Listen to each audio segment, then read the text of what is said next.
我一直没有问过你，在重庆的时候，你真的喜欢过我吗？以前我一直觉得，那就是喜欢。可现在我才知道，那不是。可是阿尚，我现在才发现，我是喜欢你的。是这样，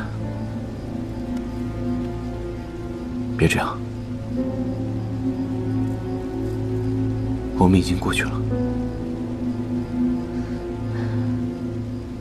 你不懂我的心。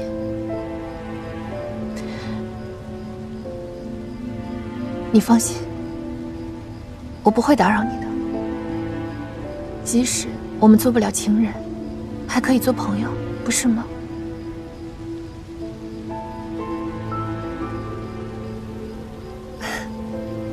阿尚，你一点都没有变。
我知道你还年轻，又长得这么漂亮，家庭教师呢又是一个体面的职业，所以你肯定是不用想这些的。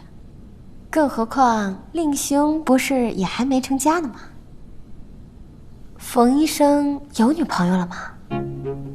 我还真不太清楚，不过医院那些护士还有家属病人好像都挺喜欢他的。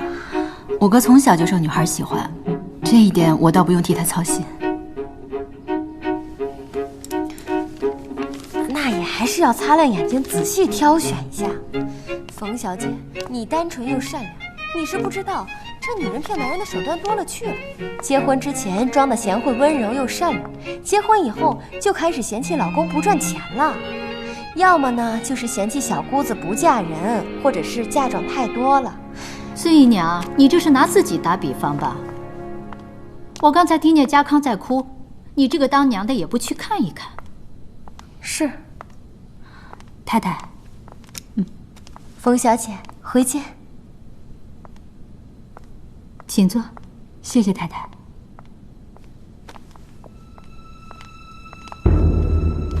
怎么看都是荣定坤喜欢的类型，可为什么他宁愿去偷于之慧，都不愿意多看冯世珍一眼？难道他真的已经将冯世珍当成儿子的女人了，所以才故意避嫌的？太太，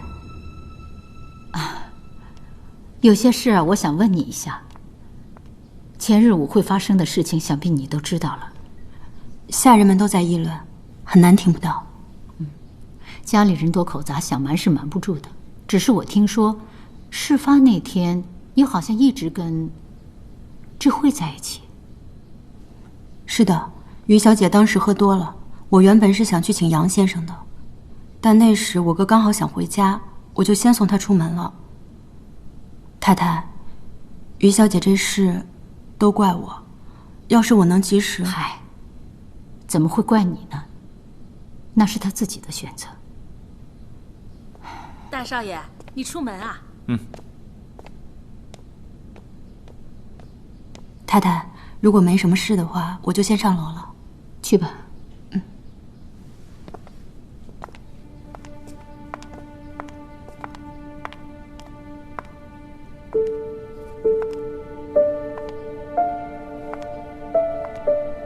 先生。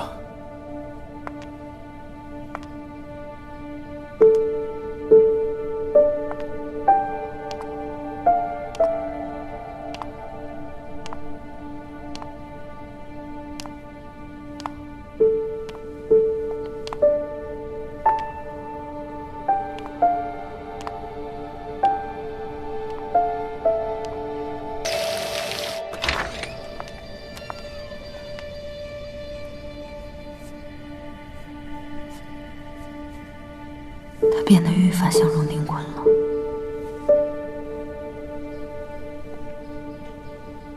先生早。大少爷早。我才想起来方林他们今天出门，不用上课。先生留步。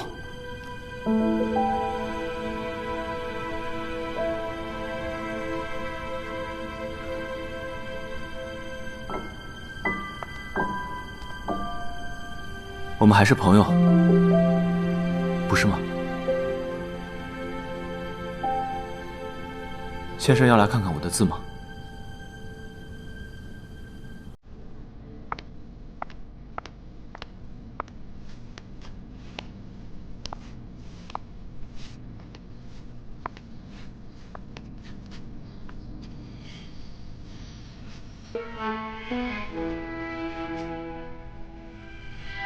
遒劲有力，刚硬端正。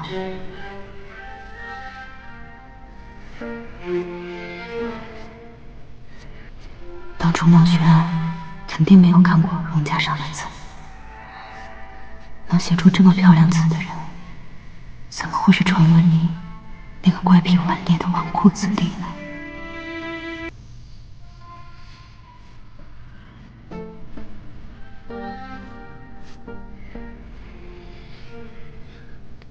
要试试吗？好啊。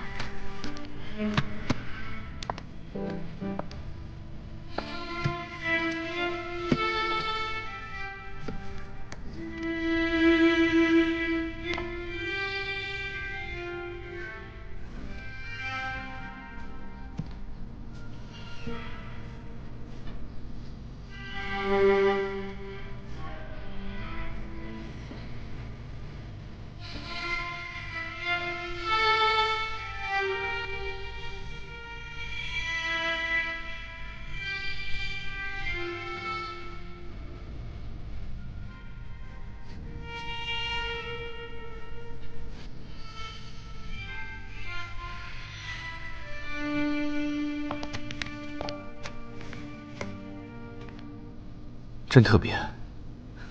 先生生性坚韧，聪慧多谋。若是生作男孩，定会有番不俗的作为。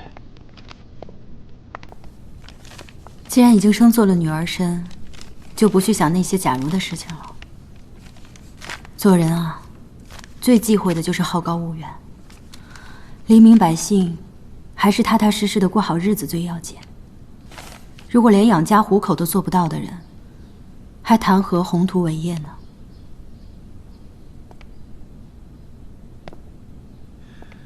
以前总是嫌弃先生唠叨，可想到以后很难再听见先生说教，总有些舍不得。你以后不来上课了？我爹让我多学一些商行里的事情，学业暂时停一下。你放心吧，我没有放弃我的梦想。你送我的6分仪，同我的飞机模型摆在一起，我天天看着它。那很好。我确实见不得明明聪明有才华的年轻人，放下自己的追求，而去钻营生意。你家境富裕，更是应该争取实现理想才是。世珍，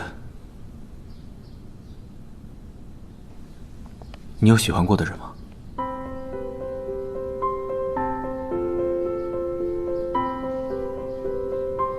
喜欢过呀。长这么大，如果没有喜欢过人，岂不是太奇怪了？是什么人啊？我为什么要告诉你啊？你的资料查得这么详细，从来没有发现先生和哪个男士过从甚密。你不会是编了个人骗我吧？我骗你有什么好处啊？再说了，你以前也从来没有跟我说过，你有喜欢过的人啊？你是说小本？嗯。那不过是年少时的误会罢了。大少爷这么说，可是要伤人心的。我是说真的。他妈妈是从良的女校书。我认识她的时候，她随母姓林，叫做林世之。我只知道，她妈妈是富商的外室，因为大母不容，他们母子3人被赶出家，被迫寄宿在重庆的远房亲戚家。所以你是为了他，才在重庆多待了1年？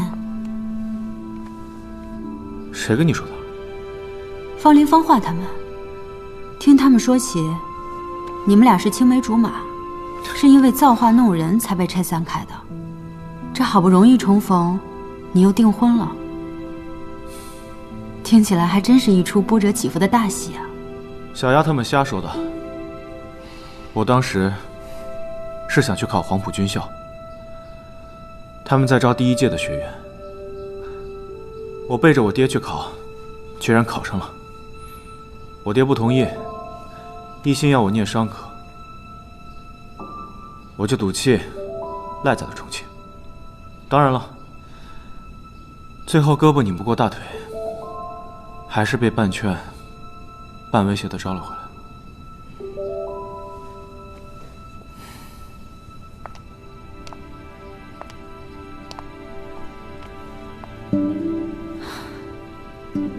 飞机要飞上蓝天，就要冲破地心的引力，还有空气中的阻力。在这个过程中，如果稍有差池，就会坠落下来，机毁人亡。独立不是那么简单的事情。是啊，有的时候觉得自己长大了，有时候又觉得太年轻，力量不够强大。这世上没有一蹴而就的事情。哎，说真的，我还想着你哪天能带我去坐你开的飞机，去天上看看呢。真的？嗯。你想坐我的飞机？想啊，我也想享受一下我学生的福啊，不然以我这种情况，哪里坐得起飞机啊？那就说定了。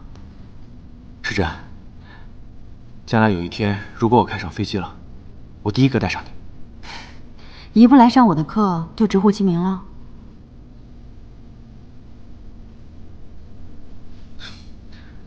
你太狡猾了，明明在说你的感情，你又牵扯到我身上。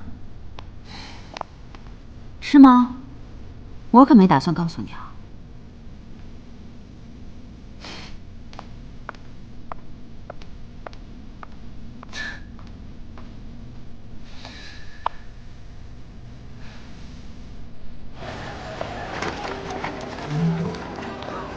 部长，对，办点小事。你们说这杨先生如今可成大人物了，这被表姨夫抢了老婆，这口气怎么咽得下呀？就是咽不下，他也得咽，他还得指着荣老板给他口饭吃呢。而且我还听说荣老板给了他不少钱呢。哦，再多钱那也是掉面子的事儿。这一边是表姨夫，一边是老板的，低头不见抬头见，这杨先生真是够可怜的。哎，你们说他们会不会就这么闹掰了？可以说，真有这可能。别说了，别说了，来，杨先生，哎，对，荣老爷在楼上等您呢，让您过来就过去一趟。怎么闹不掰啊？就这窝囊劲儿，他不敢，是吧？我倒觉得有可能。行了。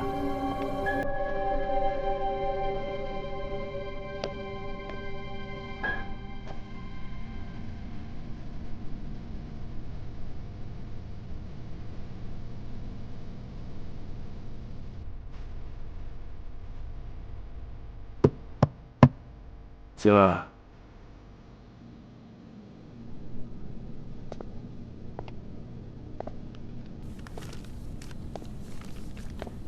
修成来了，坐吧。我听说你病了，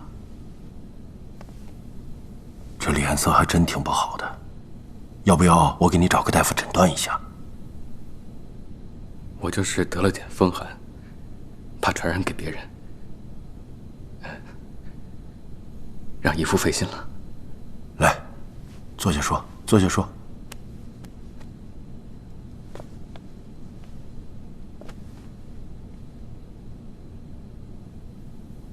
修成啊，我知道你对我有怨气，憋在心里面说不出来，很难受，对吧？唉，是姨父不好，让你受委屈了。你我之间呀，不光是上司和下属的关系，还是姨父和外甥。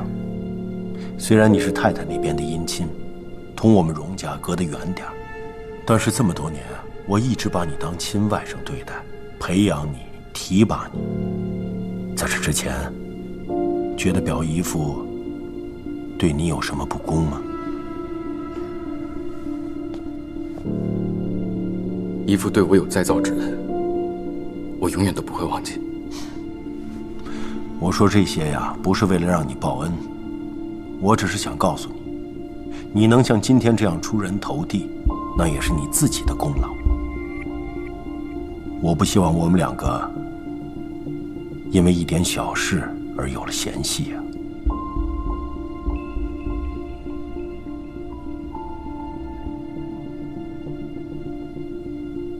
于智慧的事，那天你也在场，他可不是无辜的。你也知道，表姨父从来不强迫女人。好了，事情都过去了，我们就不说了。但是不管怎么着，出了这样的事，姨父心里还是很惭愧。我知道你现在跟我处事会比较尴尬，不如这样吧，你去好好的放个假，放松一下，自己要好好的想一想，啊。若你还想回来，郭经理快退休了，加上也还年轻，总经理的职位给你留着。若你另有想法，那我们就再慢慢商量吧。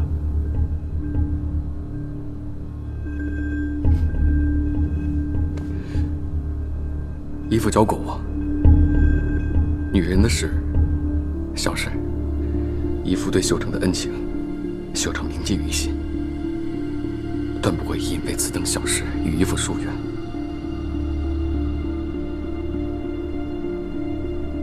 但商行里面人来人往，难免闲话，我出去避避风头也好。好，那你去吧。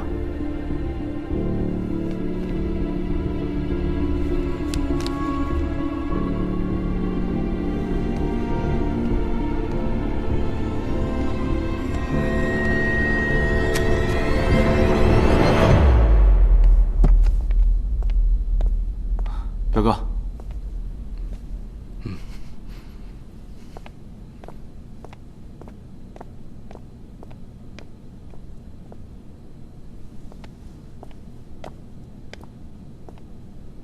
爹，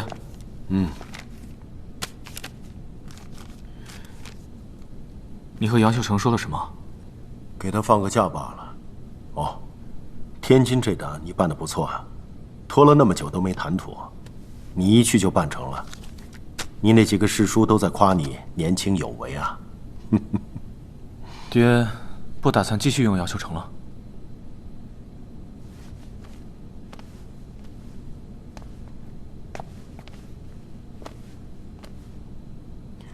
跟爹说说，如果是你打算怎么办呢？疑人不用，用人不疑。爹，你本来就不是全信他，现在怕是更不敢信了吧？现在说什么都晚了。倒是你，应该吸取我的教训，不能因为一个女人坏了事。那个桥本小姐是怎么回事？我怎么从来没听你说过有这么个女朋友啊？她不是我女朋友，她就是我在重庆认识的一个女孩。哦，对了，爹，您之前一直看不起的那个，就是桥本小姐。哦，原来是她呀。这么说，被家里认回去了。你怎么不告诉我她姓桥本呢？有什么好说的？爹要是知道了，我怕就是要和桥本家签结婚合同了吧？我知道你一直都不喜欢我管着你，安排你和杜家定亲，安排你进商行，你都不情愿。但是你还小，你什么都不懂啊！我要是不管着你，你现在还在浪费时间为你那不现实的梦想奋斗呢。爹，飞行员是一项受人尊敬的职业，这是我的志向。开飞机怎么就受人尊敬了啊？别管开什么都是司机。哎，你尊敬给你开车那个刘三吗？我认为每一项职业都值得尊敬。爹，您的思想太守旧，太固执了。哼，我知道你一直都想从军，一直想在战场上建功立业，但是军营里面派系纷杂，争名夺利，撕咬分杀，跟江湖上没什么区别。想当年，你爹我和赵叔，那也是怀里揣着梭子枪，把脑袋别在裤腰带上跑货。只要是半路上遇到劫匪，都是拿命护着货呀。后来家业壮大了，我们得守地盘，打点水陆两道，防着仇家，那也是枪不离身呐。晚上睡觉，枪都得藏在枕头底下。你想扛枪拿炮？你爹这辈子是拿够了枪了，生个儿子吧，本来可以安安生生的做少爷，读书做文章，偏偏要去拿枪。哎，好了，话不多说了。哎，秀成放假了，他的事你来办。这是他经手的资料，你好好看看，熟悉一下咱们荣氏商行的事务。要是没什么事，我就先走了。哎，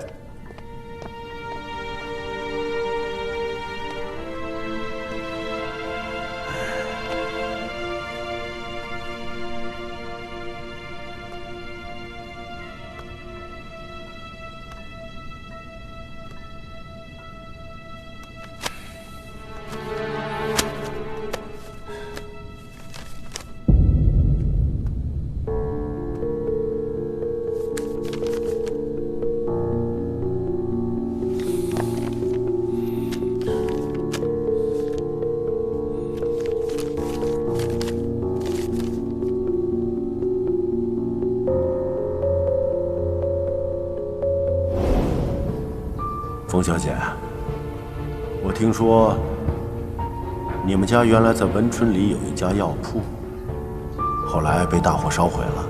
幸好家里人没出大事，我爹受了伤，不过现在快养好了。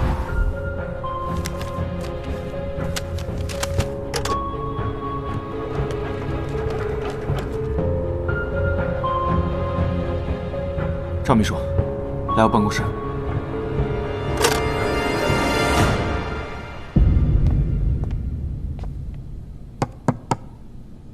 进来。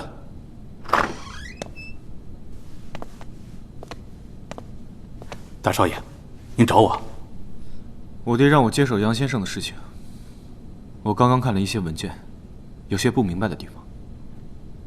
你一直跟着杨先生，关于文春里的项目，你可清楚？啊，文春里这个项目，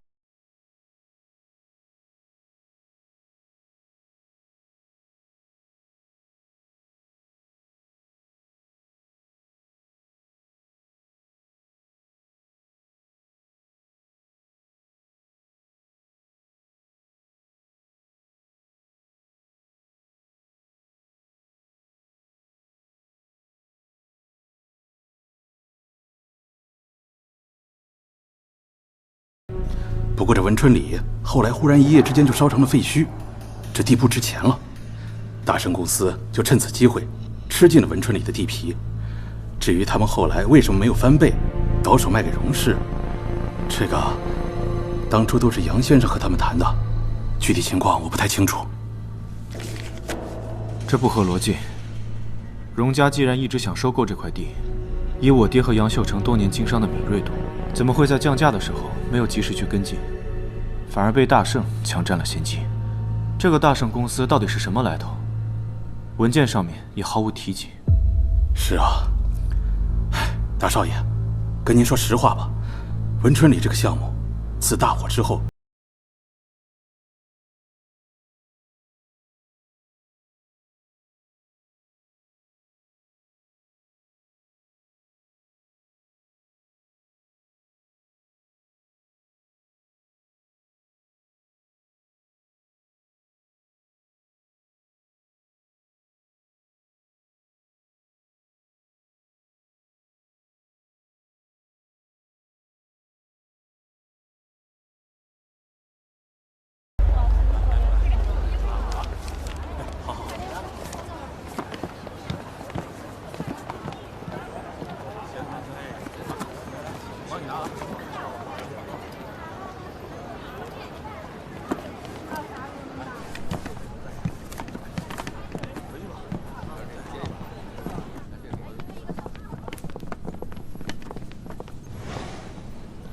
这个包厢有人了。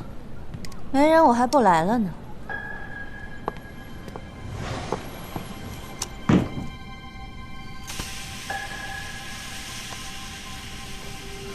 你怎么会在这儿？去杭州参加我一个同学的婚礼，碰巧看到你失魂落魄的上了车。瞧你这出息，不就是被戴了绿帽子吗？那个女人是个什么货色，你自己不清楚？我的事情，你管不着。我才懒得管呢。你也是个人才，放到别处，少说也能做个商行老板，偏要给荣定坤做狗。起早贪黑打下的江山，将来全归荣家上。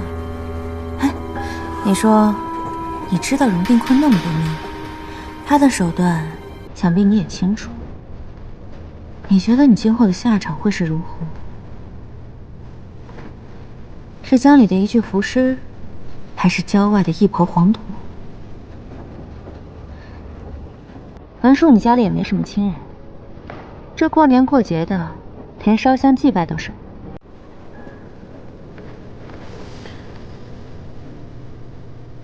优柔寡断，既想要飞黄腾达，又做不到利益至上。你要是真想分荣家一片江山，早该一脚踹了宇智慧，去追荣芳龄。你这倒好，重情重义，被于知慧摆了一道。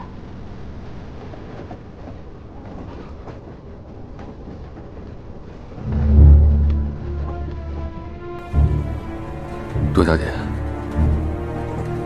如果你来就是为了奚落我，我不需要。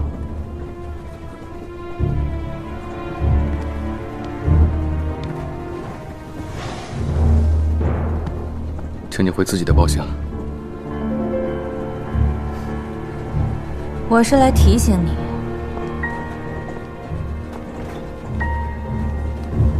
杨秀成，怎么说你也算是个精明有才的好男人，只可惜跟错了主子，看错了女人。你若是到今日都还执迷不悟，还是搞不清楚自己该要什么，那你就是天底下最蠢、最贱的货色。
少爷，大少爷，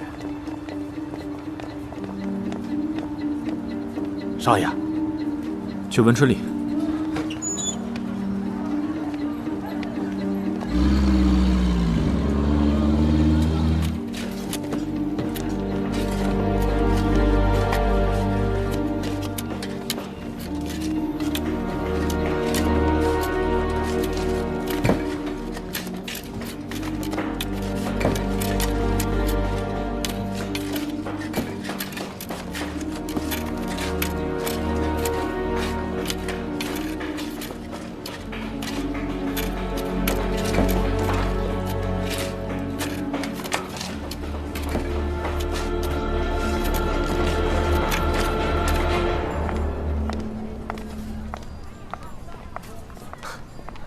哎，今天怎么有闲心约我来这儿啊？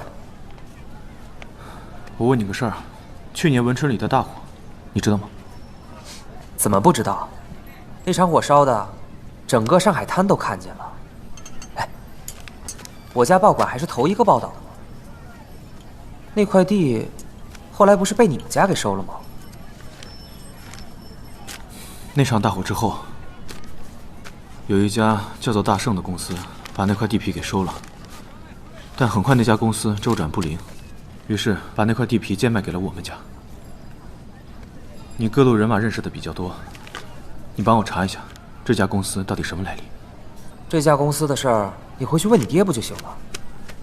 荣家打开门做生意，对方的情况多少也是了解的吧？云池，不瞒你说，文春里的这场大火很有可能不是意外。你什么意思啊？我怀疑有人故意纵火，操纵地皮价格，而这件事情可能和荣家有关。我想知道真相。云池，拜托你帮我查一下。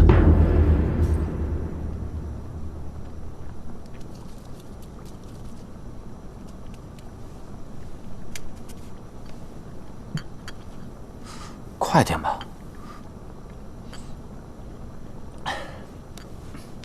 粗鲁。晚上还要和父亲去荣家做客，你这个样子，怎么给人留下好印象？怕什么呀？横竖老大不出门，爹也就我一个儿子，那荣家想跟我们合作，还不得跟我谈生意啊？糊涂！我们是异母同胞的姐弟，还是双生子，你这个窝囊样子让人瞧见了，让荣家的人以后怎么看我？你不就是想跟你那旧情郎重修旧好吗？要我说啊，是你的跑不了，不是你的求不来，跟我有什么关系？爹爹当初把我们找了回来，恢复了身份之后，你们就说阿尚家贫，高攀不上我们这样的家族。结果呢？结果，他竟然是荣氏家族的大少爷，荣氏商行的第一位继承人。要不是当初你和母亲苦苦拆散，我和他早就在一起了。我说姐，你可别倒打一耙。当初是谁嫌弃人家家穷，才决定和他了断了的？还成了我们的错了。现在可好，人家已经订婚了。要不然姐，你就凑合凑合嫁过去做个妾。做妾？绝不可能！你忘记我们母亲当年是如何屈膝在太太膝下，像个下人一样被人使唤，毫无尊严，郁郁而终。你忘了我们俩从小受了多少白眼和屈辱？要不是大哥现在半死不活，爹爹又怎么会找我们回来？我绝对不要过母亲那样的生活。我要明媒正娶，嫁进荣家，当正房太太。我还要让整个荣家都在我的手上。现在人都已经订婚了，你还能有什么办法？阿尚重感情，我们毕竟也有过一段回忆。如今，我要想想如何用好这段感情。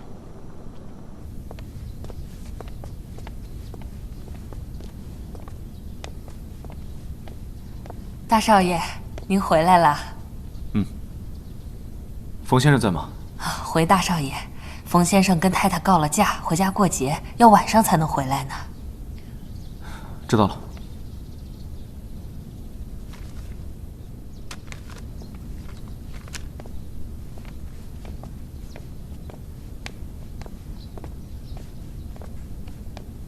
大少爷，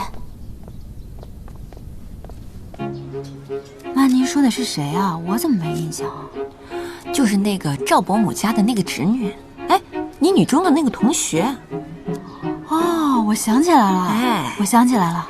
赵伯母啊，问了好几次了，可你哥哥连面都不露。哼，哎，这样下去，我什么时候才能抱上孙子啊？妈，哎，这好端端的，怎么又提抱孙子的事啊？妈说的是，你什么时候才能给我找个嫂子啊？你可别以为你跑得掉啊，咱妈也给你打听着呢。你都没结婚，我着什么急啊？哎，你可不能这么讲啊！你都23岁了，女孩子家你再不嫁，往后拖下去就要给人家当后娘了。妈，我不着急。妈，你别担心，我妹啊，要是真不愿意嫁，我养她一辈子。瞎说。哎，哥，这围巾没见你戴过。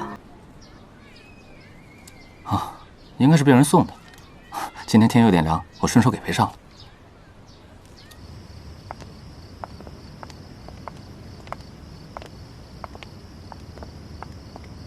荣家那2位小姐这2天就该考学了吧？哥哥倒是很关心荣家的事情啊。我关心他们干什么？我是关心你。我是真心希望你能够辞职回来。想找工作的话，哥可以想办法嘛，就来我们医院。自由自在的，还有哥照应，总比荣家好吧？哥，你今天戴的围巾手感极好，一看就是用的上等的精细羊绒，但是这个针脚却不大均匀，显然是有人亲手编织的。虽然这个编织者的手艺不怎么好，可是看得出来，这一针一线皆是心意。能用得起这等细羊绒的人家，想来也不是什么普通人家。这同样的花色，我倒是在荣家见过。你怎么跟妈一样，开始操心我终身大事了？这门诊部每天都有很多人过来送谢礼的，我就是看今天天凉风大，顺手围了一条。至于你说的什么花色啊、质地，我也不懂。想必那个病人是什么大户人家吧？哥，你拿人家当病人，可是人家又怎么想呢？围巾这样私人的东西，你也好收啊？还是避点嫌好，免得又传出什么风言风语的。好，可知道了。我呀，在国外待久了，倒还真没在意这些繁文缛节。你不喜欢，哥以后不收就是了。那条围巾明天就给放回去。好，时间不早了，那我先回去了。好。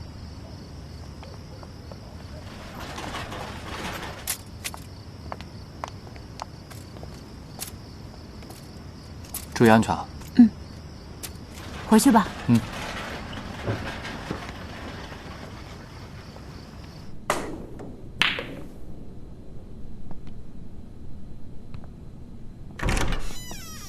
谢。冯小姐，出去吧。好。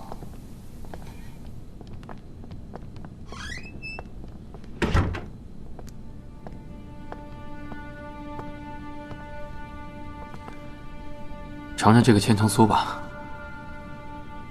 刚刚出炉，阿文就送过来了，味道不错。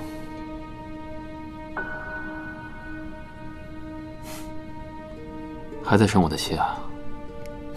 不敢。你看这千层酥，从一块小小的面团，反复擀压，重复对折，这慢慢的才变成了一个精致的甜点。口感很好，很松脆，而且甜而不腻，就如同人生一般，需要千锤百炼，才可以张弛有度，沉浮于心。我说的这些话，你懂是什么意思吗？我难得出门一次，只是想问问七爷，有什么吩咐吗？上次生日会，七爷跟荣定坤见了面。最近我觉得，荣定坤越发的防着我了。最近，他防着你又岂止这几天？早就把你底细查得清清楚楚。不过时珍啊，荣家小姐们该考学了，结束之后，你的工作就完成了，那你还有什么借口和理由继续留在荣家呢？确实，荣定坤一定都知道我是文春里的受灾户之一。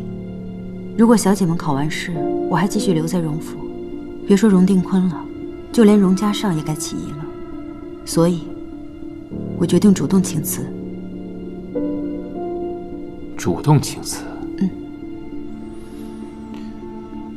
以退为进，可以让荣定坤放松警惕，这是个好办法。不过这回荣家上可没理由再找你回去继续留在他身边。荣家上告诉我，他要正式去商行工作了。荣定坤跟于知慧闹了这么一档子事，我估计荣家上十有八九是要去顶杨秀成的位置，会成为荣定坤最得力的副手。好，那我们拭目以待。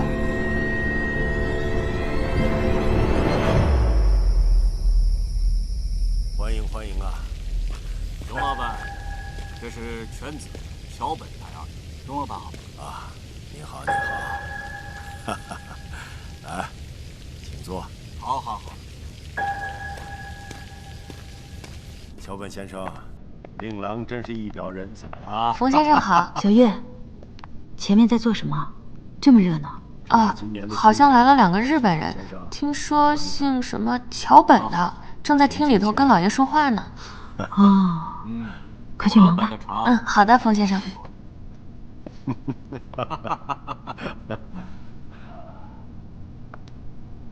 一直久仰荣老板的大名，今日得以相见，兴奋兴奋。日后还请多多关照。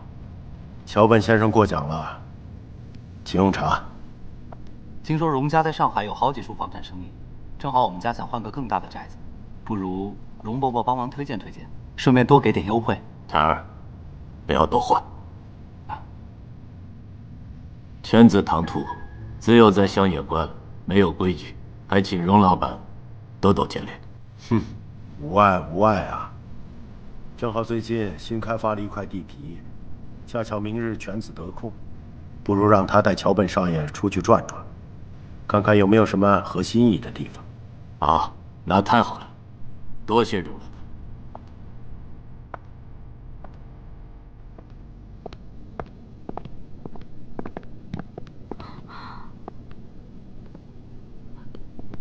不是有客人吗？你怎么不在下面陪着？嘘。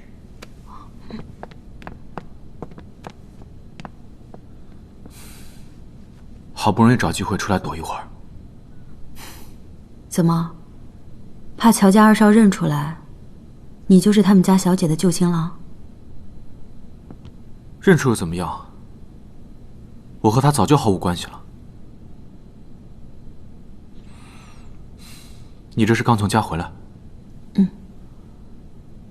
伯父伯母还好吧？都挺好的。我妈还念叨你呢。你爹呢？身子好一些了？烟瘾是轻多了，食量也大了，就是肺不太好，大火里给熏坏了，天一冷就犯病，成天咳嗽。你当初也太不容易了，都不敢想象你是怎么撑过来的。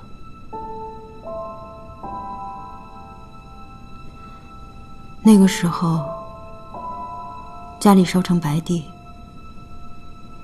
都是靠我爹的好友们凑钱，才把医药费交上的。幸亏我们家在老家，还有几亩薄地，也有一批药没有入仓，把这些全部都贱卖了，钱也够我们苟延残喘。那文春里呢？文春里的房子后来卖了吗？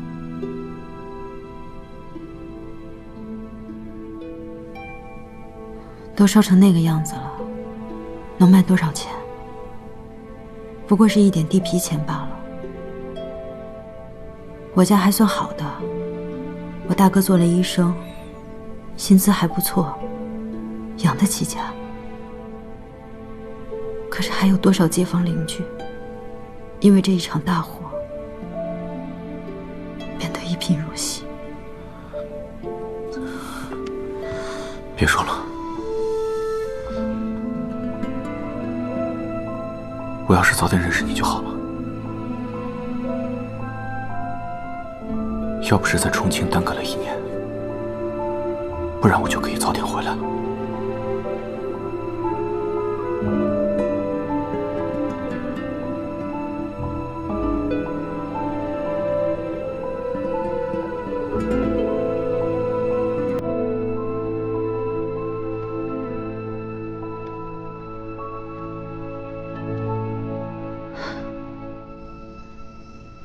你的心意我领了，但是，就算你去年回来，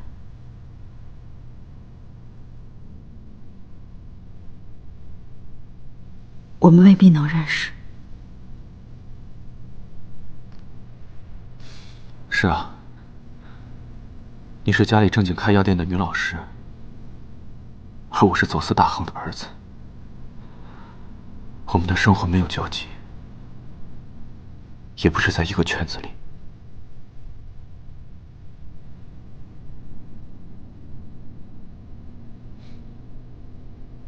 即便我们2个认识，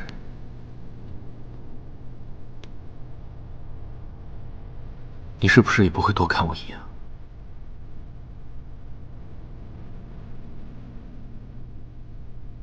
三少，来了。快去吧。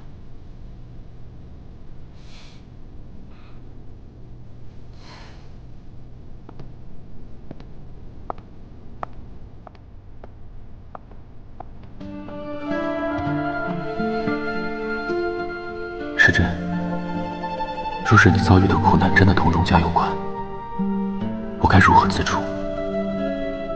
但若你家没有出事，我们又是否还能遇见？恕不远送，请留步。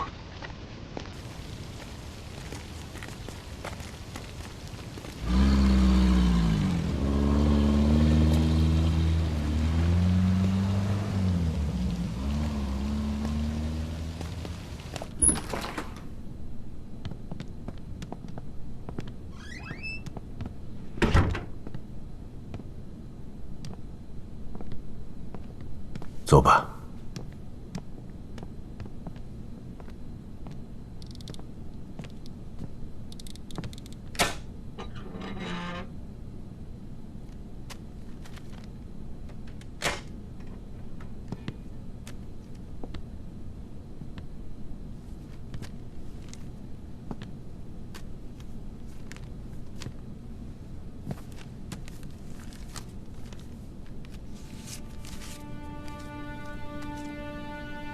照片上这名女子叫孟青之，就是那天你生日会上那个不请自来的孟旭安孟老板的姐姐。当年我和孟小姐分开，她把祖传的金麒麟送给了我，留作纪念。我当时生意破产，不得已变卖了金麒麟，挽救荣家。孟旭安就是想要回这只金麒麟，所以，您需要我做什么？当时这只金麒麟卖给了一个姓张的收藏家，后来几易其手，现在下落不明。你去查一下，确定他具体的下落。您是要把这金麒麟送还给孟学安？是啊，这个孟学安对我有误会，我只有把金麒麟还给他，才能化解两家的恩怨。冤家宜解不宜结，我这也是为你接手荣家做打算呀。爹，您一向杀伐果断，又怎么会忌惮孟学安呢？这金麒麟本来就是孟小姐所赠，那当然由我们荣家来处置。孟学安又有何理由讨要这金麒麟呢？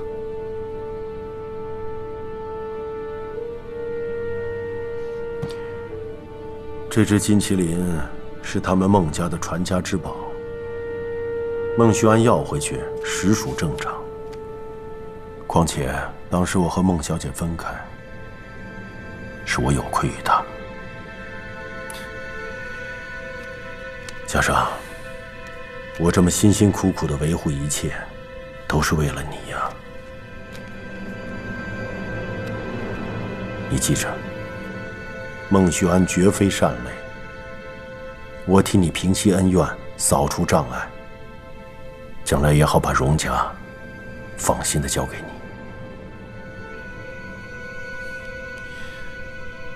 您放心吧，我会尽力的。还有，桥本少爷看房的事情，我已经和乡里交代好了。明日看房你跟着去，他有什么需求，你看着办。以后这些事不用问我，从今天起，你自己做决定。是。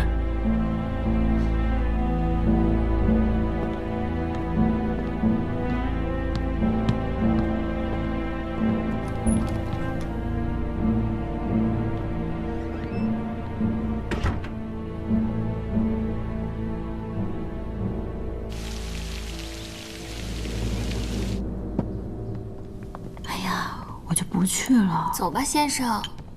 先生一起吧。妈妈，我想让冯先生同我们一起吃早饭。那就一块坐下吃吧。陈妈，再加双碗筷。是。谢谢太太。先生快坐吧。早啊，先生。早。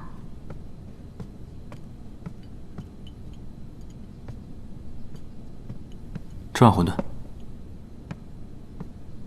谢谢。冯先生。小玉。冯先生，这是给您的花，真好看。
语书就考试了，你能不能开车带我们和冯先生一起去看看考场？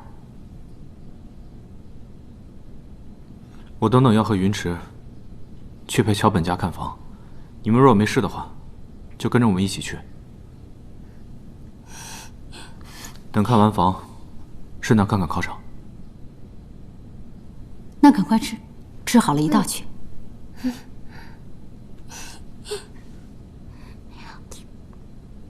你们先吃吧，我等你们。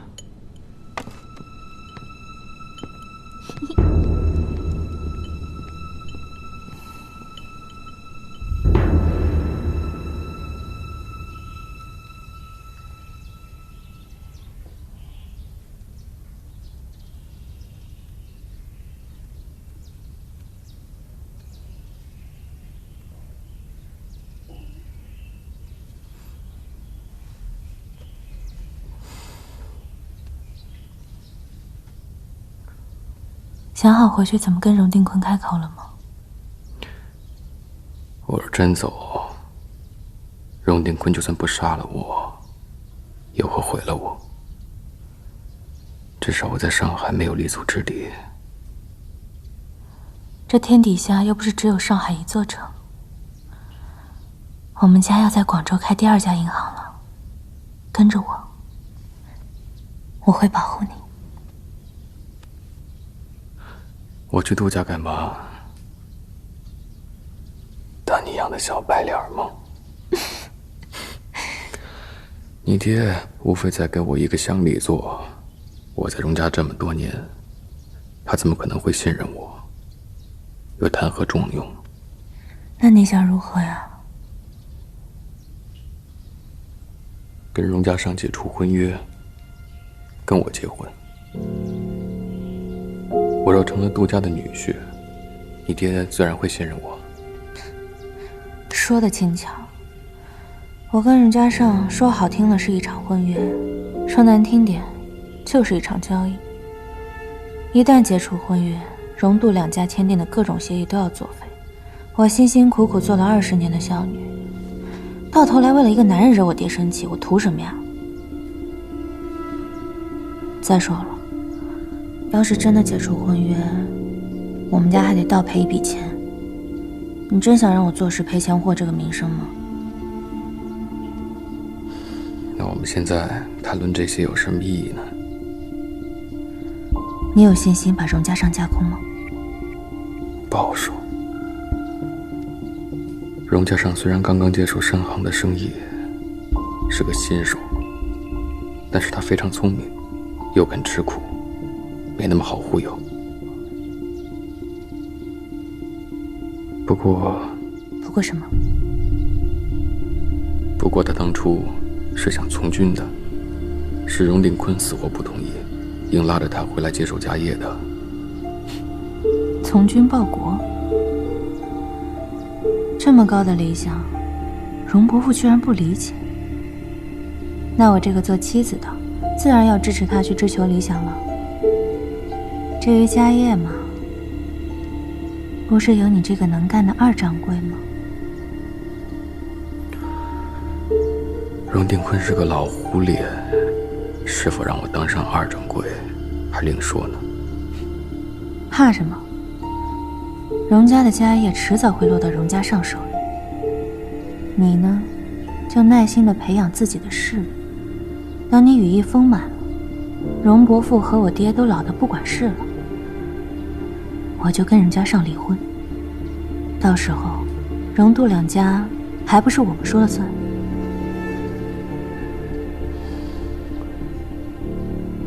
哎，好了，不想了。既然想不出更好的法子，那就过一天算一天吧。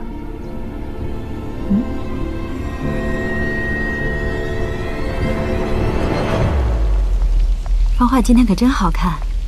先生，你这样看着我怪难为情的。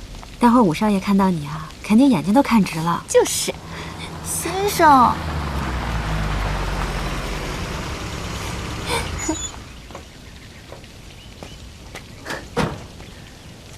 芳华妹妹漂亮的跟换了个人似的，这是换了一家新的美容沙龙吗？这沙龙叫什么？告诉我，我介绍给我家妹妹嫂子们。云池哥，你这样就过分了呀！要夸我们芳华好看呢，就大大方方的夸，夸什么美发沙龙？我们芳华又不是广告模特。好，我的错。今天妹妹好看的，我都说胡话了。先生是要和2位小姐出门吗？对，后天我们中戏女书就考试了，大哥让我们和你们一起去，正好看一下考场。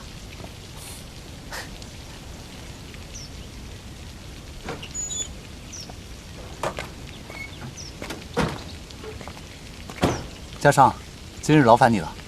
哎，师之，阿尚，你怎么来了？父亲也让我一同去看房，你不会介意我一起吧？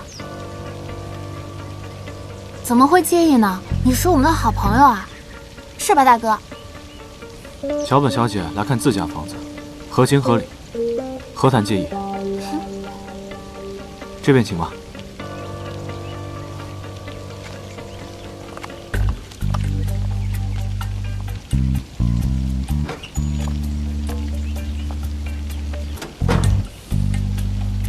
这桥本小姐对你还真是情深意重啊。我觉得她比兰心姐好。别乱说话。这说起家世，桥本家可能更胜一筹。唉，真该早点让你们见面，也许这样大哥就不用。都说了别乱说话，你们当我是什么呀？谁好我就卖给谁。玉之哥，我也想坐你的车。好，去吧。唉，看起来你这2位妹妹好像更喜欢桥本小姐。这论笼络人的手段，她比杜兰心可更高一筹。阿尚，我们是不是该出发了？来了。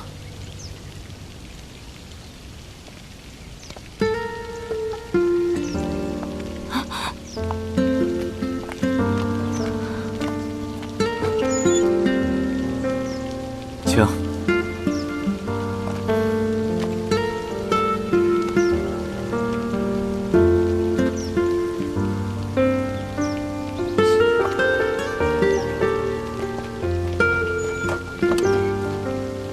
昨晚没睡好，开车太累了，你开吧。哎。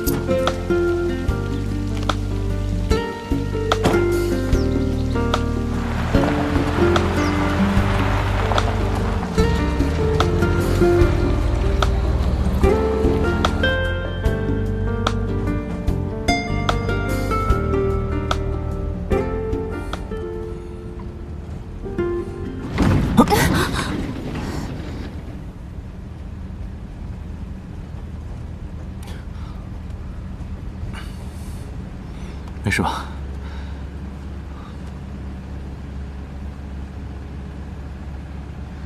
麻烦开慢点，我有点晕车。好的，桥本小姐。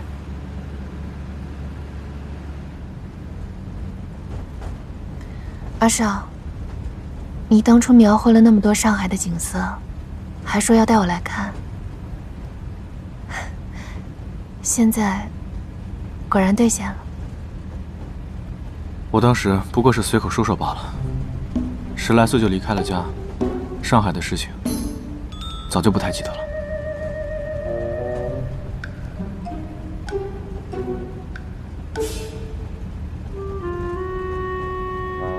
那个姓孟的给你送花，你不太高兴？我哪有不高兴啊？怎么会有女人不喜欢鲜花呢？那就糟了。我刚和家里说，以后那个姓孟的送花我们一概不收。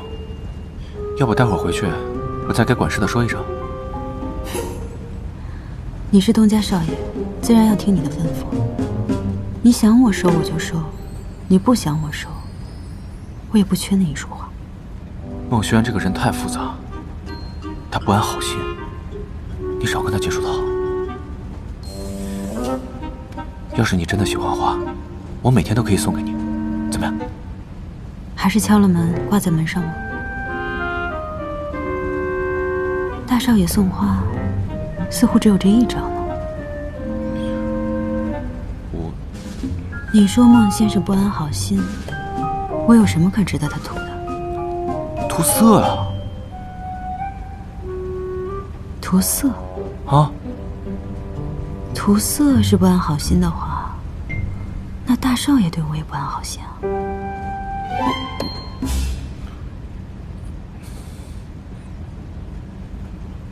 阿尚和冯小姐在聊什么开心的事啊？也说了让我听听啊。我们在聊杜小姐呢，加上她想讨未婚妻开心，想送她一件很特别的礼物，所以来跟我征求一下意见。啊，阿尚就是这样的人，只要他想对一个女人好，真的是会把对方给宠坏。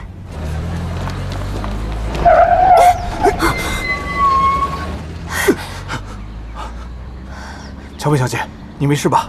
没事。你别动。怎么了？头发缠在衣服扣上了。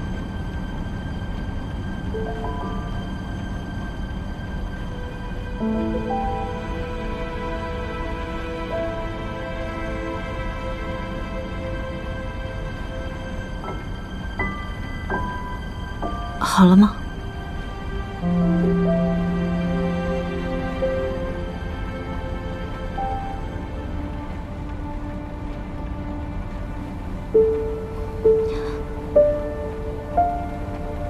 好了。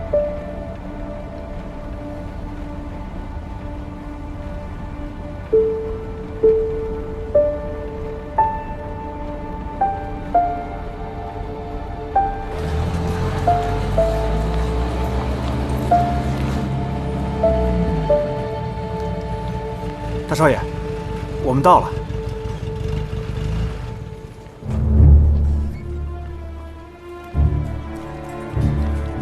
谁让你来这里的？这是哪儿啊？阿尚，有什么问题吗？这是文春里啊，老一大早就安排好了行程，我也是按老爷吩咐办的。废什么话，赶紧把车开走。那这里不看了？既然来了，总要看一眼再走。再说了，桥本小姐不是还要看房吗？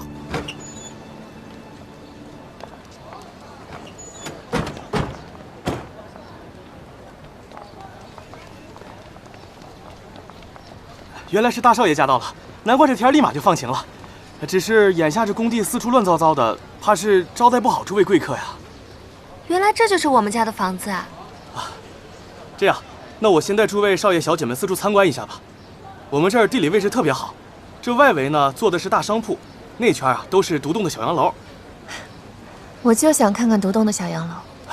这位小姐果然眼光独到，我们这儿啊正好东南角有一栋独栋小洋楼，是专门请洋人设计师设计的，那叫一个空间大，视野广。不错，带我们去看看吧。好，没问题。大少爷，您请吧。走吧。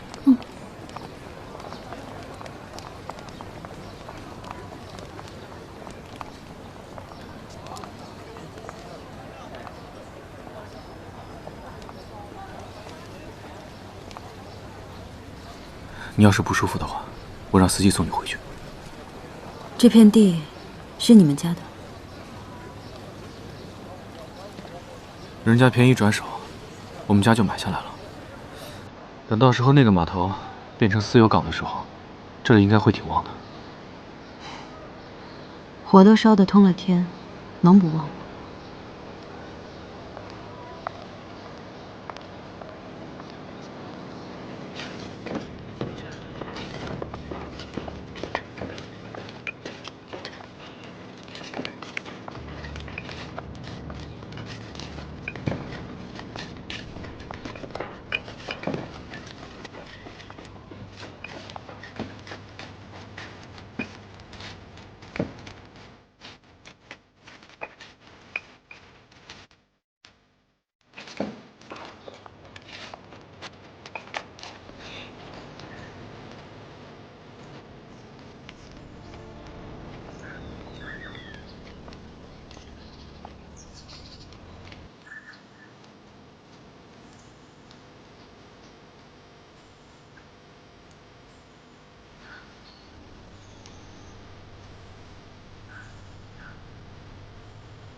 别过去了。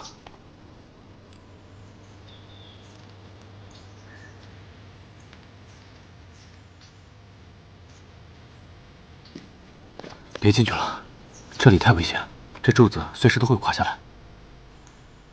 不关你的事。你若遇险，我还要救你，怎么不关我的事啊？我不需要你救。我的家毁了，你们荣家却在这儿盖新楼、铺新瓦，赚得盆满钵满。怎么？我连回来看一眼的权利都没有吗？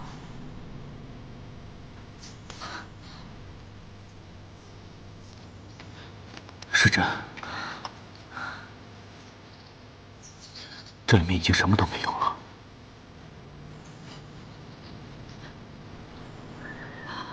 有的，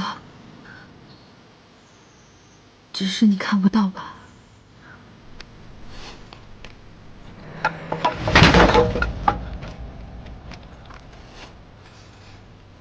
别进去了，啊！松开！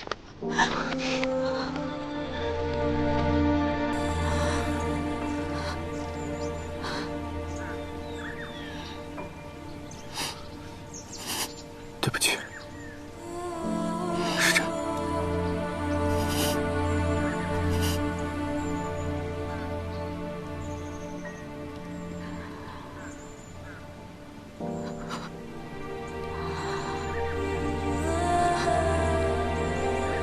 我从南京接到电报赶回来的时候，已经是第3天。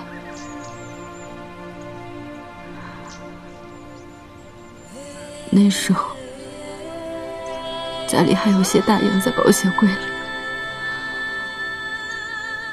我想过来看看还找不找得到，就看到邻居们从废墟里面从一堆堆的废墟里面翻出亲人的尸骨。那些尸骨全部都烧得面目全非。对不起。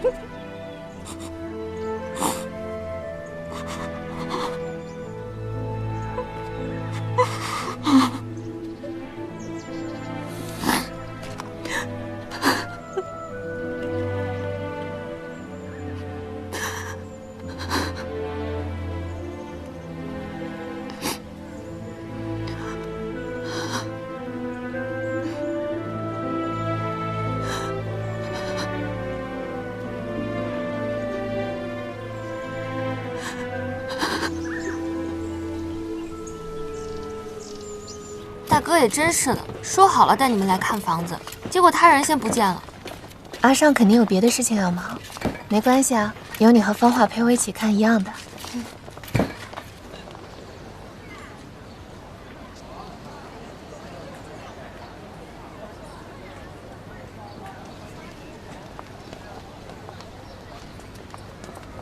大哥，你们去哪儿了？哎，我跟你说，那别墅可漂亮了，里面……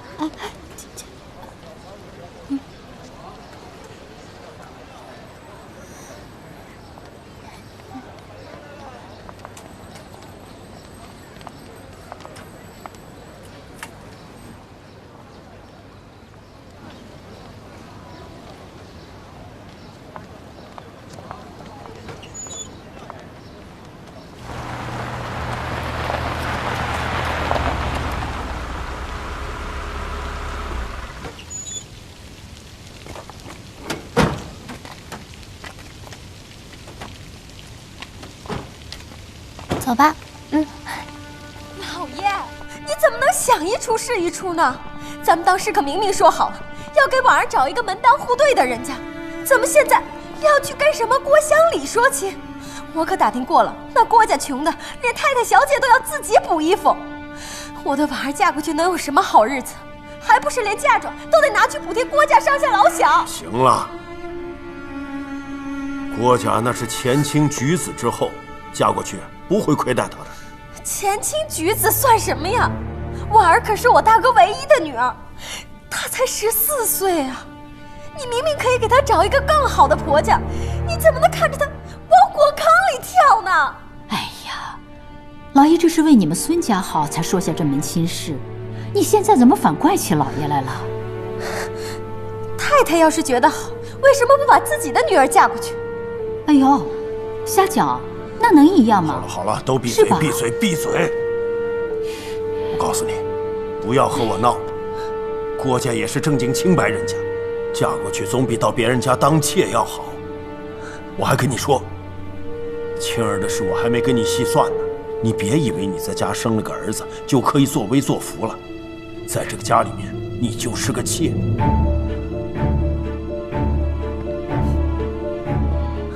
听见了吧？在这个家里，你只不过是个妾而已。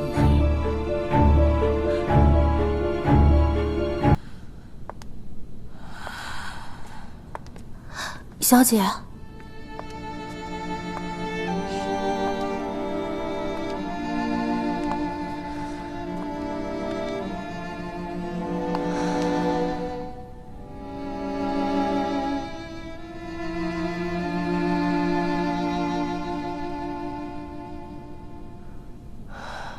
我不过是个妾。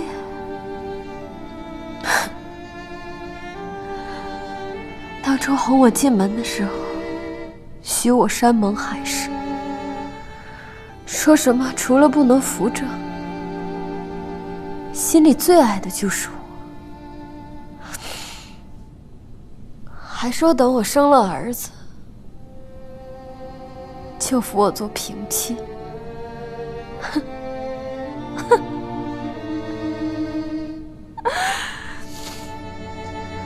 原来妾终究是妾，就是个玩物罢了。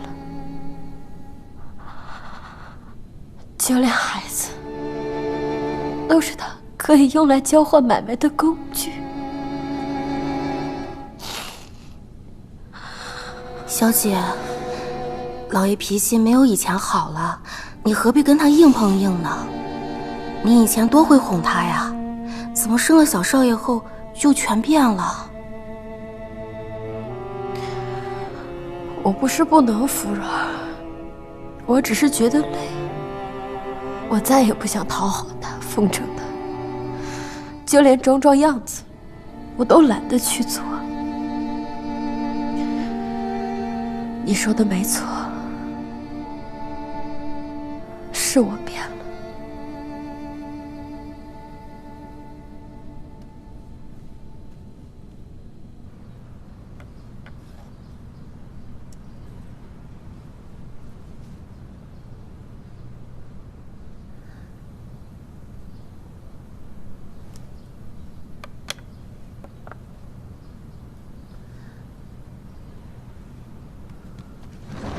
姐，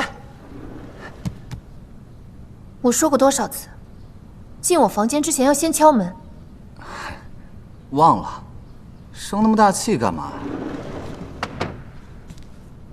你就不好奇我找你什么事啊？你还能有什么好事？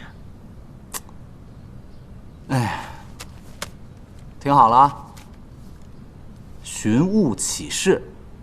荣氏商行愿意拿出1万块大洋寻求遗失古董，若有知情者，请速与我司联系，必有重谢。古董？什么古董？值1万大洋？金麒麟。金麒麟？阿尚他们家寻这个做什么？是啊。1万块干什么不好？找什么古董啊？哎，姐，我知道你对荣家那小子有意思，特地前来提供信息。什么意思？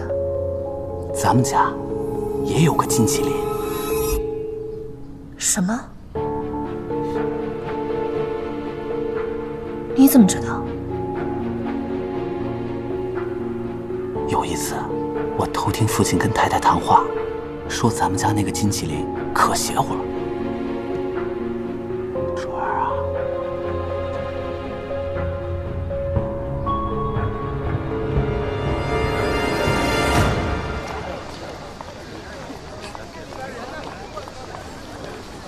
好紧张啊！我也是。你们两个好好考啊，别有私心杂念，专注考试。好，别紧张，放轻松。去吧。那我们先进去啊。先生再见。再见。姐姐加油，你也是。这位先生是来送妹妹考试的吗？丽妹叫什么名字啊？念哪一班？兴许我还与她认识呢。我是来接我太太的。好吧，走走走。哎呦，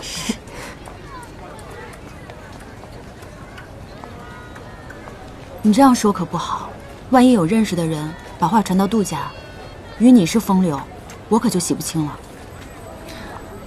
对不起，先生，都怪我太轻浮了，脱口而出，略欠斟酌。对了，他们考试考到什么时候啊？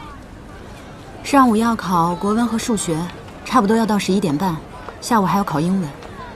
那来得及，上车吧。干什么去啊？陪我去鉴宝。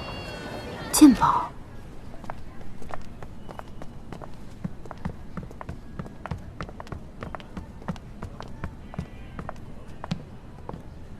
少爷，您请。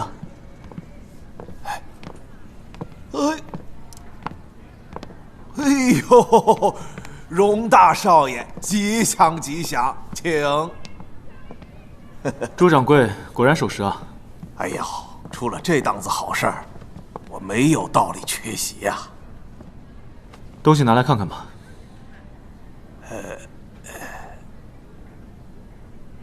没事，自己人。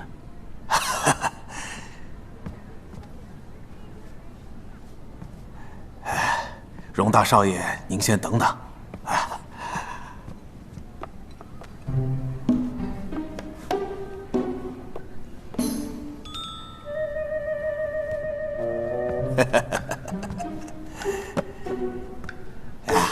您瞧瞧，您瞧瞧，瞧瞧这足经的色泽，哎，再看这花纹，您看这鬃毛啊，纤毫毕现。哎，荣大少爷，您看这底上的印面，再看这刻字，这么长时间过去了，还如此的清晰。哎呀，我啊，一看报纸就知道这是您要找的东西。实不相瞒，这是我8年前在广东一位富商那里用碧玉换来的，一直是视如珍宝，舍不得出手。可如今荣家出价如此阔绰，我实在是动心。又听说是您早些年遗失之物，如今让它完璧归赵，物归原主，也算我积德积福了。你要多少啊？花旗银行就在对面，我可以取现金给你。哎呀，我怎么敢在荣大少爷面前开价呢？啊？诚心买卖，一口价2万块，你看如何？才2万块，我给你开个价吧。您说，也是个2，20，如何？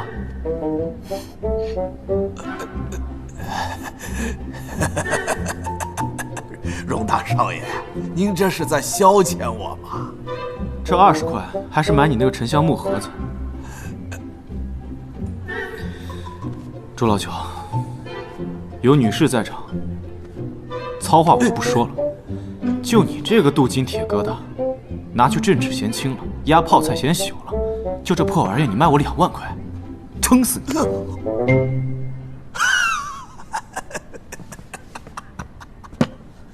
高，实在是高。荣大少爷果然是识货之人，也怪老朽考虑不周。您别急，我这就带您看正品，请。来吧。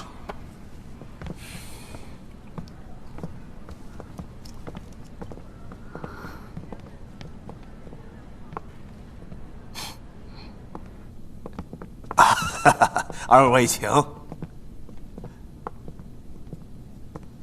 请。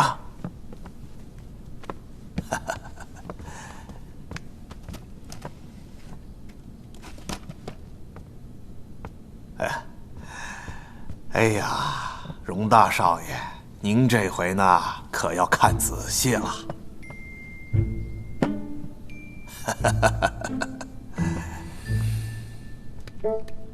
这回应该是足金的，不是那种黄皮货。哎呦，荣大少爷，您这话说的，哎呀，自从鸦片战争之后，我虽是一介商人，可是心怀报国之志，虽不能上阵驱逐敌寇，可是骗他们一点钱总是可以的吧？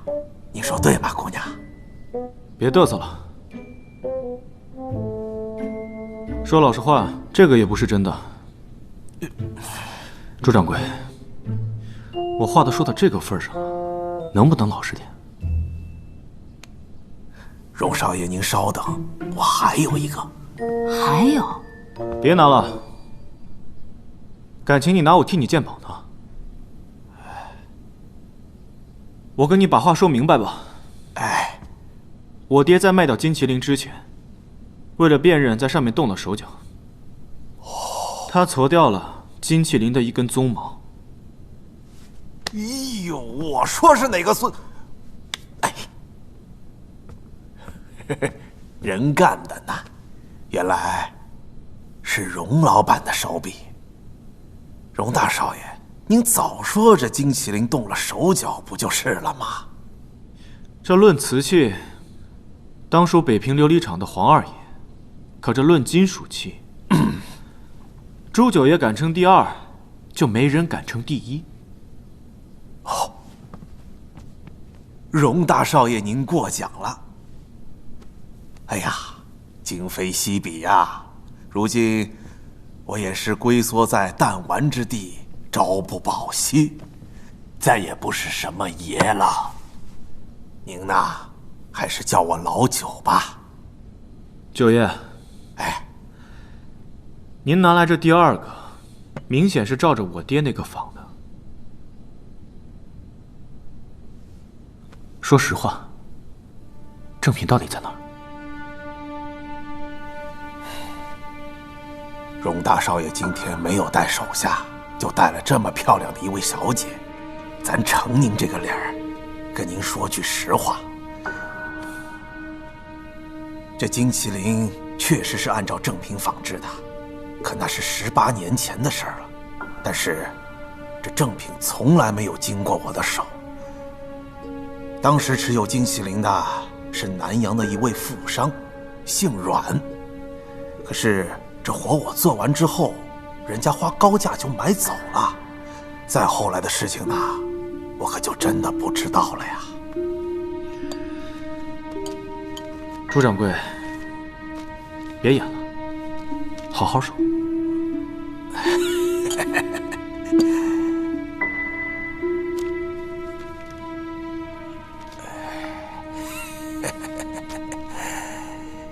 实不相瞒，这姓阮的商人从上海到广州的船上遭了劫，这金麒麟被一个叫罗五手的贼头窃了去，后来运到了广州。在广州，这金麒麟被仿制出来了几个，赝品散落了出来。可是这正品一直在罗五手的手上。后来，罗五手的独生爱女出嫁，把这金麒麟当作压箱的宝贝陪嫁了出去。可谁曾想，他这女婿生了二心，来了个偷梁换柱，把这正品高价卖给了日本人。这日本人在东三省开园子，面上是生意人，实则是军阀的亲信。此人名叫桥本正三，如今全家从东北迁到了上海，在社交圈颇有名气。兴许荣大少爷您也认识。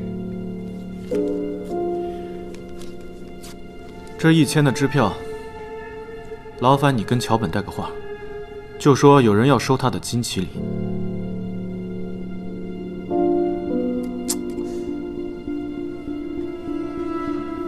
荣大少爷，您有所不知，这桥本有一个嫡出的儿子，从小孱弱多病，可是自从有了这金麒麟之后，他儿子的病就好了。这桥本是金麒麟为他儿子的保命符，视如珍宝的收藏着，断然是不会出手的。我自然是想赚荣大少爷的钱，可是这事儿办不成，咱也没脸伸着手。难道就没有丝毫的办法能打动他吗？哎呀，这桥本出身名门贵族，有权有势有钱，妻妾成群，儿女双全，人家啥都不缺。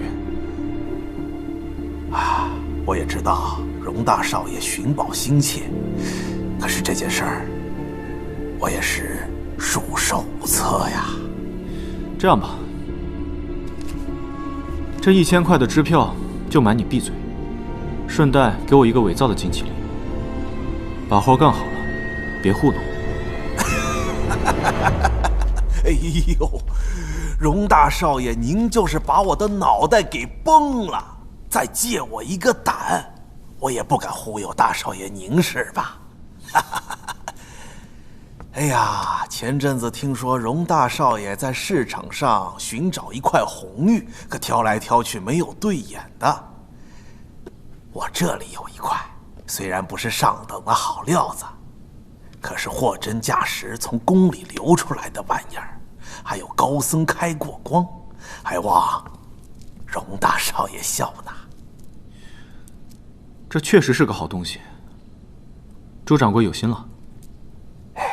那荣大少爷您先坐着，我先告辞。不送。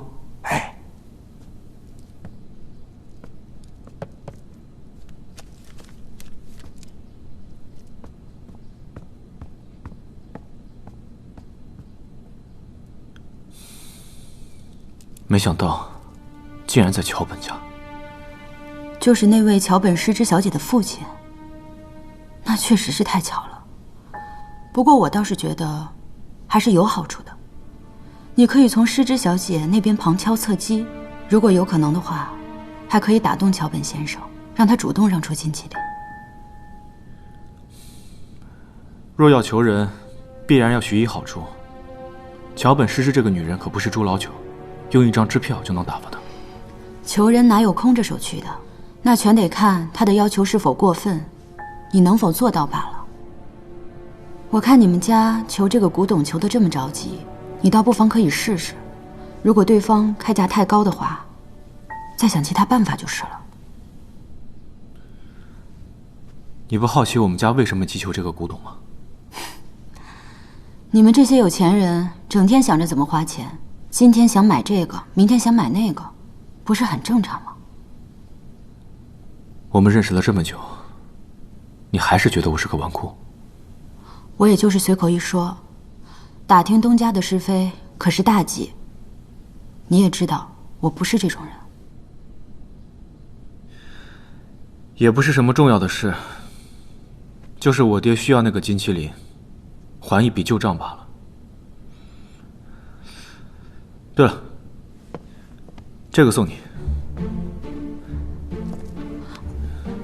朱老九孝敬我的，我把它给你了。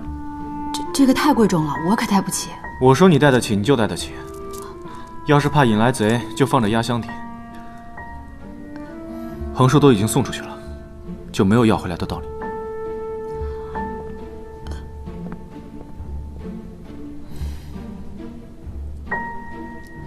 走了。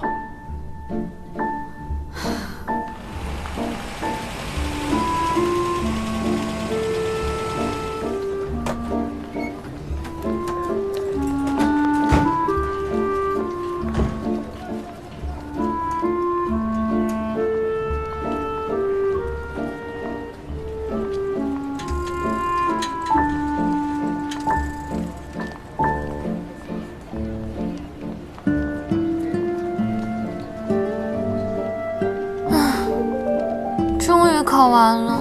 是啊，今天的题太难了，尤其是数学。对啊，后面的大题太难了。哎，先生，考得怎么样？先生，我数学卷子没写完，还留了一道大题，完了，这次肯定考不上。没事的，不是还有面试呢吗？也许面试老师会喜欢你呢。已经考完了，就别想了。哦，说的是。况且，如果你前面题都做对了，后面掉了几分也不要紧的。诗芝，你也是来考试的？我堂妹昨日听说中西女塾招生，也很感兴趣，想明年来参加考试。但我呢，笑她功课不好，肯定考不上。冯小姐，你是老师最权威，你觉得呢？令妹愿意尝试，这是好事情啊。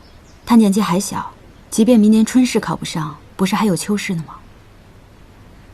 那不知道冯小姐是否有兴趣来我家当老师呢？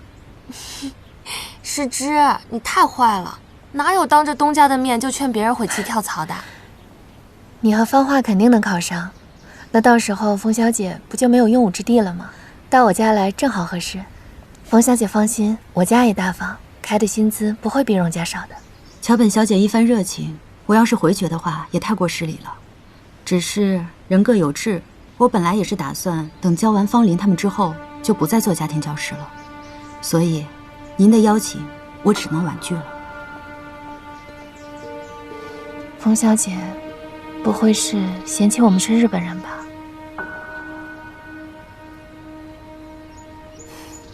那倒不会，无论桥本小姐是日本人，或是贩夫走卒，哪怕是南洋奴工，我都会一视同仁的。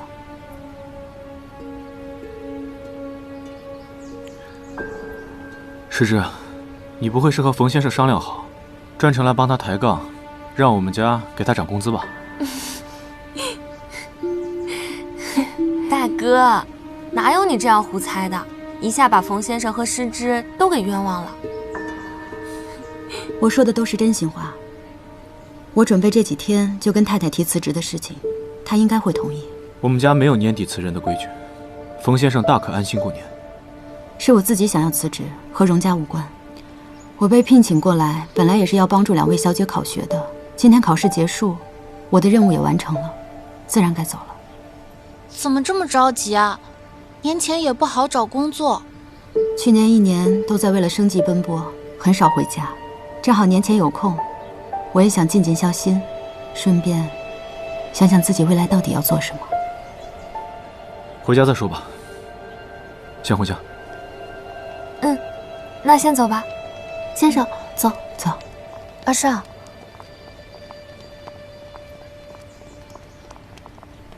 怎么了？1年多没见，你变化挺大的。这种清寒的女老师，以前我们在重庆的时候，学校里也有几位，但也没见你多看他们2眼。但这位冯小姐，你还挺护着她的。我一直都挺护短的，只要她还在我家做工1天，我自然就多会护着她1天。那方才她那样折辱我，你为什么还要护着她？是你挑衅在前，既然起了头，就要担当到底。可别有胆开了头，等到扛不住的时候，又怪别人不帮你。阿少，少海把你变坏了。你还真是帮我找了个好借口呢。都怪我们重逢的太晚，如果能早1天，哪怕是早1个时辰，可能我们也不会像现在这样。我并不这么觉得。时间一直在走，诗芝，很抱歉，我没有在原地等你，我已经走出很远了。阿少，我今天看报纸了，听说你们在找遗失的古董金麒麟。是啊。那如果我说我知道他的下落呢？你知道在哪里？我怎么会轻易的告诉你呢？如果不方便的话，那就算了。我真的知道在哪儿。虽然不知道是不是你要找的那个，但是我见到的那个金麒麟跟你们要找的那个极为相似。你知道的那个金麒麟在哪里？我得看一下，才能确定是不是我们家需要的那个。家父酷爱古玩，我家恰好就收藏了一个金麒麟。冲着家父的鉴赏力和他对这宝贝的珍爱程度，想必不会是西贝货。但至于是不是你要找的这个，我就不知道了。那还真是凑巧了。真的是巧合。令尊与家父认识，你可以上门拜访。如果你可以讨得家父欢心，投其所好，他未必不会把这金麒麟拿出来和你一起品鉴把玩。到时候你可以自己仔细看。行啊，到时候还请你在令尊面前替我多美言几句了。阿尚，你放心，我说过了，我们做不成情人，还可以做朋友。你也知道的，我一直都欢迎你上门来做客的。大少爷，商会那边人都到齐了。好，那你留下来送冯先生还有小姐们回去。是。我还有事，就先告辞了。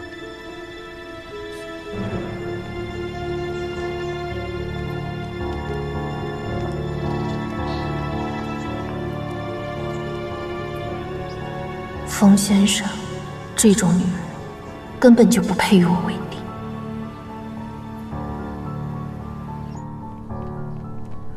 哎呀，你说这荣大少爷怎么忽然心血来潮，专门挑咱们几个人开什么乡里会？我听说这个荣家大少爷游手好闲，是个绣花枕头，这么多的合同和账目，他能看得懂吗？恐怕他是在他爹面前演出戏，糊弄他爹吧？啊！大少爷，您来了。嗯。哎呦，家上，家上啊，你怎么想起来要开一个乡里会啊？有什么事打个电话招呼一声就行了。你说还麻烦这些叔伯们大老远赶回来。是，我觉得有些事情还是当面说比较好。坐吧。啊，坐。发下去。这上面都有名字，你们自己找一下。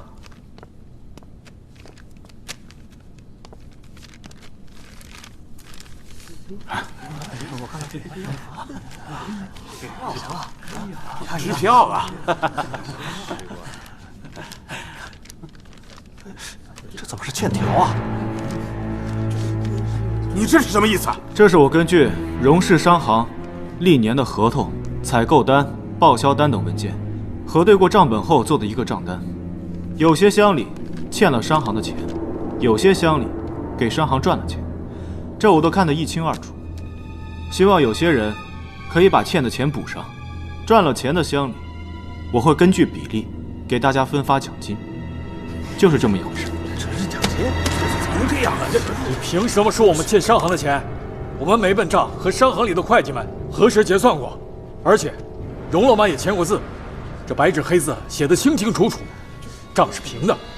你一开口就说我们贪污，这是侮辱我们的人品，怀疑我们跟随荣老板做事的忠心。就你一个毛头小子，别想骑在老子的头上撒野！对呀，对，凭什么怀疑我？就是，你先掂掂自己几斤几两。太不像话了，年轻人才不像话。账本27651，这上面记载了一笔关于丝绸西运出国的买卖，成本价格是7980块，人工价格360，航运660块，成本合计是9000块整。这批丝绸最后卖了12000，为商行盈利了3000块。没错，这是我的账。可是这笔账上的劳务费用十分可疑。上海的人工费用平均1个星期是1块钱，你是雇佣了30个人，装货装了3个星期，卸货卸了3个星期，这批丝绸有好几吨了。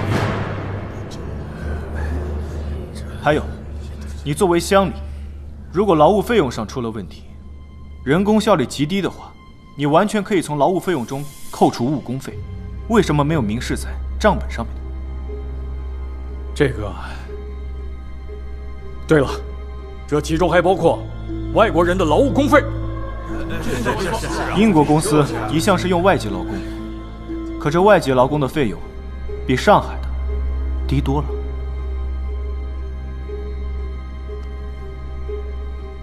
哦，家上，这个你就有所不知了。这笔账呢，还包含劳工的伙食费、监工的监工费。对呀，我可以摸着良心说，这笔账没问题。就是没问题，没问题呀，没问题。好啊，那我们就来聊聊你丝绸采购的部分吧。你是从杭州的桑园里直接采购的这批货，没有中间商赚取差价，对吧？对啊，我这也是为了商行着想，直接采购可以降低成本。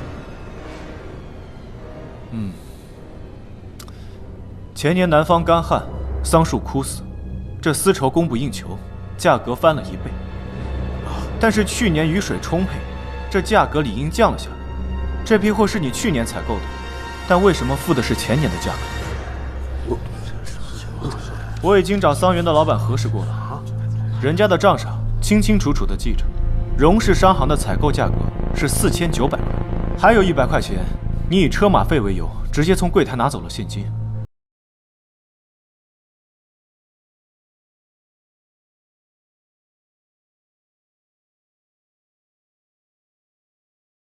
货物运送，这丝绸十分珍贵，占地面积也比较小。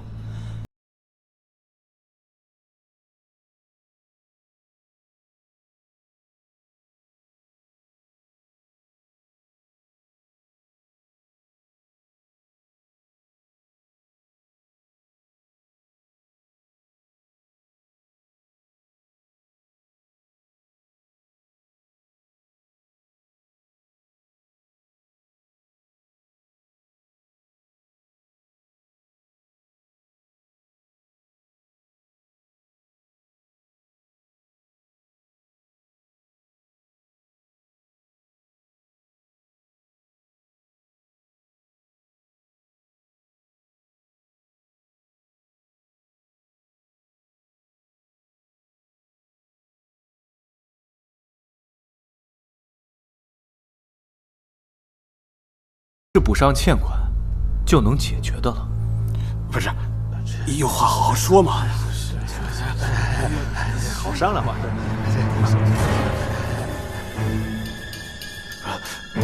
好，我签。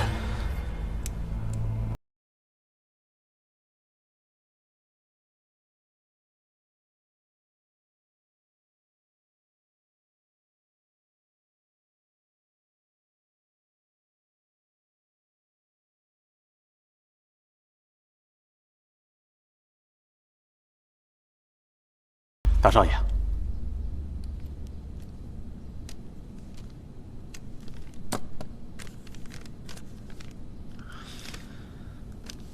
唉，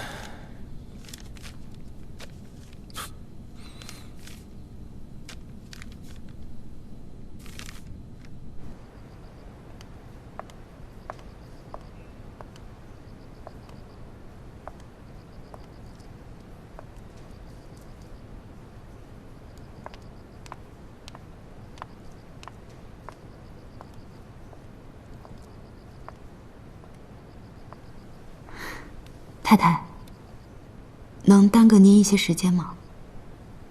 坐下吧。谢谢。什么事啊？今天方林、方化都已经考完了，我在路上问了一下，如果不出意外的话，他们2个人都能够被录取。我想，我的任务已经完成了，来跟您辞职。这么急啊？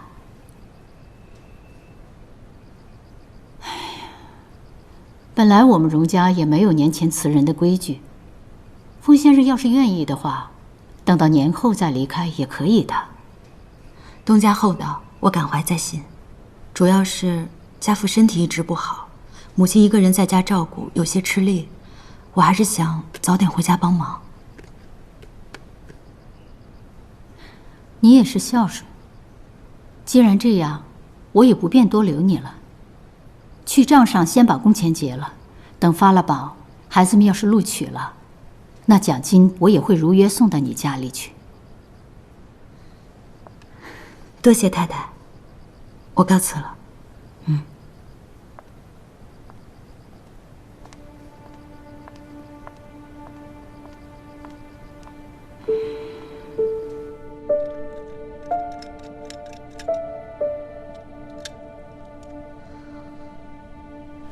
荣定坤一直都知道我是文春里的受灾户之一。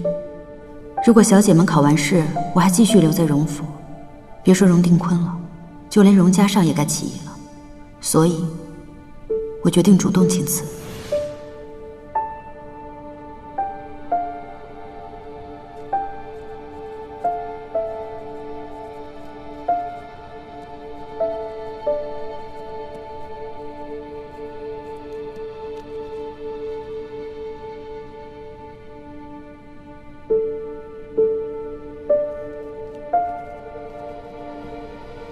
麻烦帮我转交给2位小姐。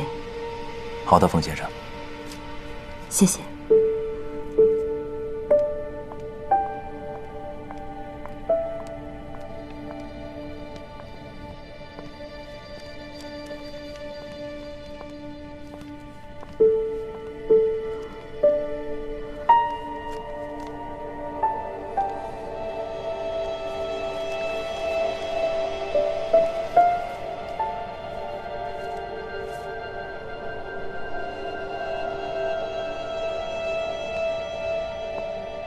家少，不知你能否如我所愿？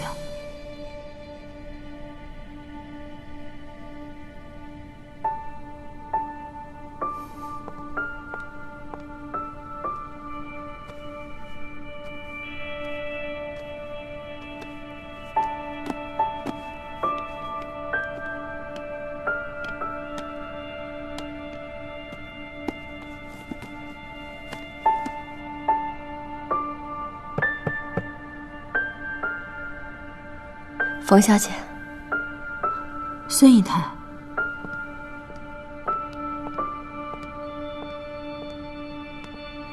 听说你要走了，工作任务都完成了，该回去了。怎么说走就走了？家父身体不太好，我心中不安，也想早点回家。你之前一直忙，我们都没顾上说几句话。我送你吧。好。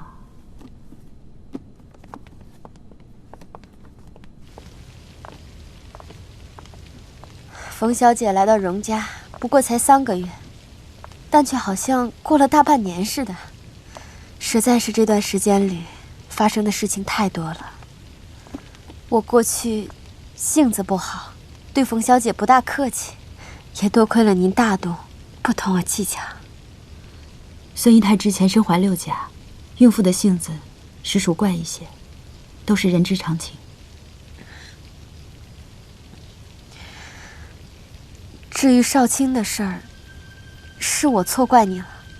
他们有你这样的朋友也是好事。我其实实在没脸做他的姐姐，现在看来，他走了也好。孙小姐出走的事，和我实在没关系。我知道，冯小姐，我只求您一件事。少卿他肯定是不想跟我联系了，但我却没办法不牵挂他。如果你找到他跟你联系，麻烦你帮我转告他。我已经想明白了，也支持他。如果他在外面遇到了什么麻烦，大可回来找我，不必一个人撑着。我亏欠他的，也想弥补回来。麻烦您了。我知道了，放心吧。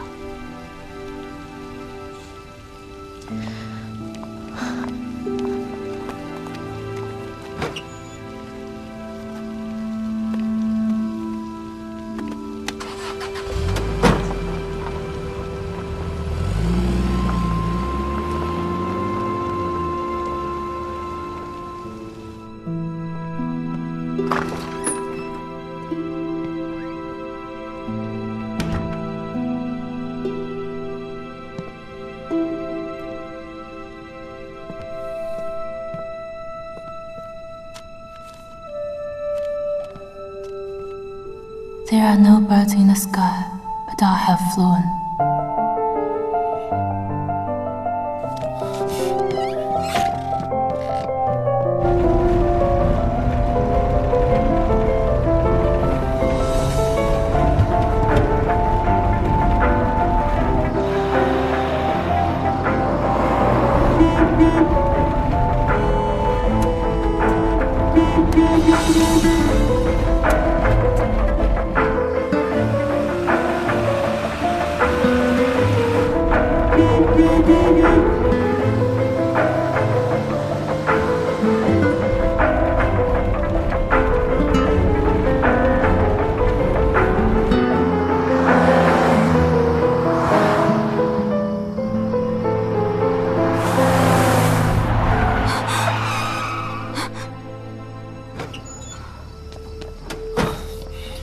大少爷，滚开！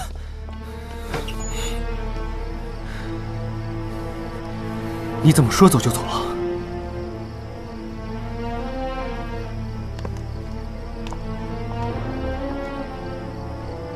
都辞职了还不走，赖着做什么？我白天就想问你，你好端端辞职干嘛？我白天不是已经跟你说了吗？工作任务已经完成了，又惦记父母，怎么就不能辞职了呢？荣太太也没说什么呀。是她让你走，我没让你走。